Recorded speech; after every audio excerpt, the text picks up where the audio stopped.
Hi all, welcome back. ഇന്ന് നമ്മൾ നോമ്പ് തുറക്കുന്ന സമയത്ത് അല്ലെങ്കിൽ 4 മണി ചായയുടെ കൂടെയൊക്കെ കഴിക്കാൻ പറ്റിയിട്ടുള്ള പെട്ടെന്ന് ഉണ്ടാക്കാൻ പറ്റിയിട്ടുള്ള സ്നാക്കാണ് കേട്ടോ ചെയ്യുന്നത്.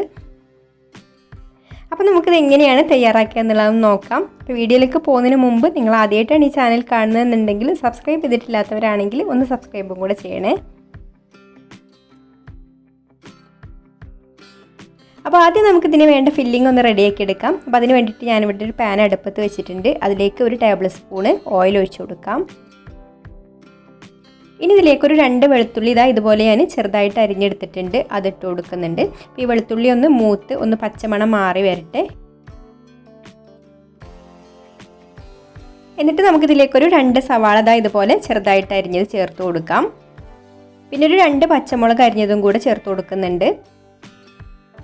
ഇനി ഇതിലേക്ക് പാകത്തിനുള്ള ഉപ്പും കൂടെ ചേർത്ത് കൊടുത്തിട്ട് ഒന്ന് വഴറ്റിയെടുക്കാം. ഉള്ളി ഒരുപാട് അങ്ങ് വഴന്ന് കുഴഞ്ഞു പോകുന്നു വേണ്ട, ചെറുതായിട്ടൊന്ന് വഴന്ന് കിട്ടിയാൽ മതി. ഇത്രയും മതി കേട്ടോ. അപ്പോൾ ഞാൻ ഉള്ളി ഏകദേശം ഒന്ന് വഴന്ന് കിട്ടിയിട്ടുണ്ട്. ഇനി ഞാൻ ഇതിലേക്ക് അല്പം മല്ലിയില കൂടെ ചേർത്ത് കൊടുത്തിട്ടുണ്ട്. ഇനി ഇതിലേക്ക് ചേർത്ത് കൊടുക്കുന്നത് ചിക്കനാണ്. അപ്പോൾ ചിക്കൻ ഉപ്പും കുരുമുളക് പൊടിയും ഇട്ട് വേവിച്ചെടുത്തിട്ടുണ്ട് കേട്ടോ. വേവിച്ചിട്ട് ഞാൻ കട്ടിംഗ് ബോർഡിൽ വെച്ച് കത്തി വെച്ചിട്ട് ഒന്ന് അരിഞ്ഞെടുത്തതാണ്, ചെറുതായിട്ടൊന്ന് പീസാക്കി എടുത്തതാണ്. അതും കൂടി ചേർത്ത് കൊടുക്കുന്നുണ്ട്. ഇനി നന്നായിട്ടൊന്ന് ഇളക്കി കൊടുക്കാം. ഇനി ഞാനിതിലേക്ക് ഒരുപാട് മസാലകളൊന്നും ചേർക്കുന്നില്ല കേട്ടോ. അങ്ങനെ ഒരുപാട് മസാലകൾ ചേർത്തിട്ടുള്ള ഒരു ഐറ്റം അല്ലത്. അപ്പോൾ നമ്മളിനി ഇതിലേക്ക് എരിവിനാവശ്യമായിട്ട് കുരുമുളക് പൊടിയാണ് ചേർത്ത് കൊടുക്കുന്നത്. അപ്പോൾ പച്ചമുളകിൻ്റെ എരിവിനനുസരിച്ചിട്ട് കുരുമുളക് പൊടി ചേർത്ത് കൊടുക്കുക കേട്ടോ. പിന്നെ ഫ്ലേവറിന് വേണ്ടിയിട്ട് ഞാനിതിലേക്ക് അല്പം ഒറിഗാനോ കൂടെ ചേർത്ത് കൊടുക്കുന്നുണ്ട്.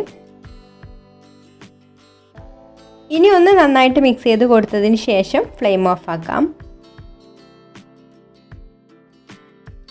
ഇനി നമ്മളിവിടെ കുറച്ച് ബ്രെഡ് സ്ലൈസ് എടുത്ത് വെച്ചിട്ടുണ്ട്. അതിൻ്റെ സൈഡൊക്കെ ഒന്ന് ഇതുപോലെ കട്ട് ചെയ്ത് മാറ്റാം.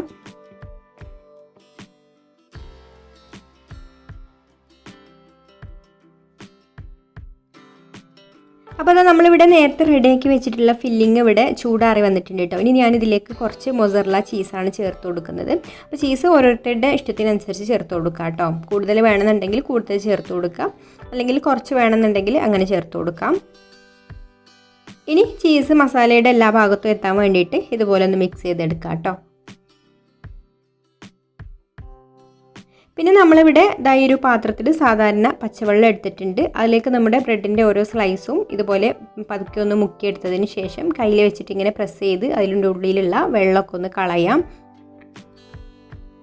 അപ്പോൾ ഇതുപോലെ ആക്കുന്ന സമയത്ത് ബ്രെഡ് പൊട്ടി പോകുന്നുണ്ട് എങ്കിൽ, കുറച്ച് ഹാർഡായിട്ടുള്ള ബ്രെഡൊക്കെ ആണെങ്കിൽ ചിലപ്പോൾ പൊട്ടി പോകും കേട്ടോ. അപ്പോൾ ഒന്ന് ആവി കയറ്റിയെടുത്താൽ മതി. ഇനി നമ്മൾ ഇതിൻ്റെ ഉള്ളിലേക്ക് ഇതുപോലെ ഫില്ലിങ് വെച്ച് കൊടുക്കുക. എന്നിട്ട് ഇതുപോലെ പൊതിഞ്ഞ് നമുക്കിത് നല്ലൊരു ഷേപ്പാക്കി എടുക്കാം.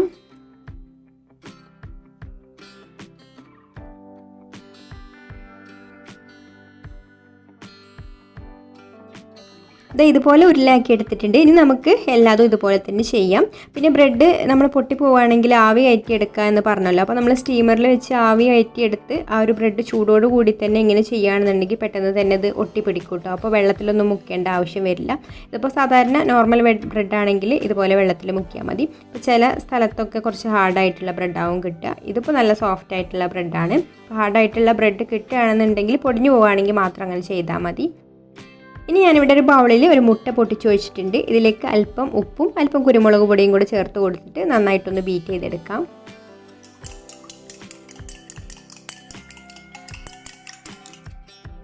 ഇനി നമുക്ക് ഓരോന്നും എടുത്തിട്ട് മുട്ടയിലൊന്ന് ഡിപ്പ് ചെയ്തതിന് ശേഷം പിന്നെ കോൺഫ്ലെക്സിലൊന്ന് റോൾ ചെയ്തെടുക്കാം. കോൺഫ്ലെക്സ് ഞാൻ ചെറുതായിട്ടൊന്ന് പൊടിച്ചെടുത്തിട്ടുണ്ട് കേട്ടോ. അതിലാണ് റോൾ ചെയ്തെടുക്കുന്നത്. ഇതിന് പകരം വേണമെങ്കിൽ ബ്രെഡ് ക്രംസും എടുക്കാം. ഇനി നമുക്ക് ബാക്കിയുള്ളതെല്ലാം ഇതുപോലെ തന്നെ ചെയ്യാം. അപ്പോൾ കോൺഫ്ലെക്സ് കൈകൊണ്ട് തന്നെ ചെറുതായിട്ടൊന്ന് പൊടിച്ചെടുത്താൽ മതി കേട്ടോ. ഇനി നമുക്കിത് പൊരിച്ചെടുക്കാം. അപ്പോൾ അതിന് വേണ്ടിയിട്ട് ചട്ടി ചൂടായി വന്നിട്ടുണ്ട്. ഇതിലേക്ക് നമുക്ക് ഓയിൽ ഒഴിച്ചു കൊടുക്കാം. ഓയിൽ ഒരുപാട് തിളച്ച് പോകരുത് കേട്ടോ. ചൂട് കൂടിക്കഴിഞ്ഞാൽ പെട്ടെന്ന് തന്നെ ഇതിൻ്റെ പുറം ഭാഗമൊക്കെ കരിഞ്ഞ് വരും. അപ്പോൾ കോൺഫ്ലെക്സ് ആകുമ്പോൾ പെട്ടെന്ന് കരിഞ്ഞു പോകും കേട്ടോ. അപ്പോൾ അത് ശ്രദ്ധിച്ചിട്ട് ഒരു മീഡിയം ചൂടിൽ വെച്ചിട്ട് തന്നെ ഇത് പൊരിച്ചെടുക്കാം. എല്ലാ ഭാഗവും ഒരുപോലെ കളറായി വരാൻ വേണ്ടിയിട്ട് ഇതുപോലെ ഇടയ്ക്കൊന്ന് തിരിച്ചും മറിച്ചൊക്കെ ഇട്ട് കൊടുക്കാം. എന്നിട്ട് ഇതാ ഇതുപോലൊരു ഗോൾഡൻ ബ്രൗൺ കളറായി വരുന്ന സമയത്ത് കോരിയെടുക്കാം.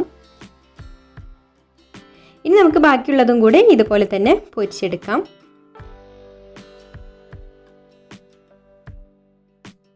അപ്പോൾ അതാ നല്ല ക്രഞ്ചി ആയിട്ടുള്ള ചിക്കൻ ചീസ് ബോൾസ് ഇവിടെ റെഡി ആയിട്ടുണ്ട്. അപ്പോൾ ചീസൊക്കെ അതാ നന്നായിട്ട് മെൽറ്റായി വന്നിട്ടുണ്ട്. കുട്ടികൾക്കൊക്കെ തീർച്ചയായിട്ടും ഇഷ്ടപ്പെടുന്ന ഒരു സ്നാക്കാണിത്. അപ്പോൾ നിങ്ങൾക്കൊരു വീഡിയോ ഇഷ്ടമായിട്ടുണ്ടെങ്കിൽ ഒന്ന് ലൈക്ക് ചെയ്യുക, ഇഷ്ടപ്പെട്ടിട്ടില്ലെങ്കിൽ ഡിസ്ലൈക്കും ചെയ്യാം. അതുപോലെ നിങ്ങളുടെ അഭിപ്രായങ്ങൾ താഴെ കമൻറ്റ് ചെയ്യുക. പിന്നെ ഈ ചാനൽ സബ്സ്ക്രൈബ് ചെയ്യാതെ കാണുന്നവരാണെങ്കിൽ ഒന്ന് സബ്സ്ക്രൈബും കൂടെ ചെയ്യണേ. അപ്പോൾ ഇനി മറ്റൊരു നല്ല റെസിപ്പിയുമായിട്ട് അടുത്ത വീഡിയോയിൽ കാണാം. താങ്ക്